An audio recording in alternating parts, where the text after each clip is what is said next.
C'est la dernière ligne droite pour les 6 candidats au trophée Art des Colonnes. Après plusieurs semaines de réflexion, de projection, de coups de pinceau, les sculptures prennent enfin forme. Pour les filles d'un cabinet d'architecture Sablé, le concours aura avant tout permis de se rapprocher.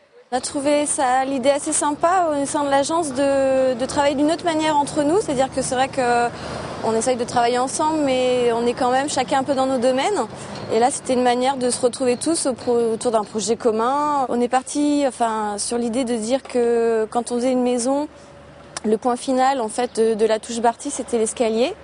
Donc on s'est dit que ça pouvait être une manière intéressante de partir sur cette idée-là. On a étudié le rond-point, on a vu qu'on avait un arbre et on s'est dit qu'il faudrait qu'on joue sur l'intégration de notre escalier avec la nature. Et voilà, c'est comme ça que la forme est partie de notre œuvre.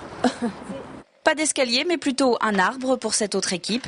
Après un passage à vide en début d'année, elle compte bien sur le concours pour mettre en valeur son savoir-faire. Au printemps, on a eu des petits soucis au niveau boîte et ça faisait aussi un bon moyen, il ne faut pas se cacher, de se faire connaître sur le pays des Olonnes. Puis comme notre métier, c'est principalement le bois et les maisons en bois, donc on essaie de faire une œuvre qui correspond un peu à notre métier, c'est-à-dire le bois. Le trophée Art des Colonnes, c'est aussi une vitrine de paysagistes, même si celui-ci joue le jeu et a imaginé quelques contraintes pour son équipe. J'ai tout simplement sollicité l'ensemble des salariés. Et j'ai essayé de demander qu'une équipe soit constituée, une équipe qui n'a pas l'habitude de réaliser et surtout de concevoir des projets.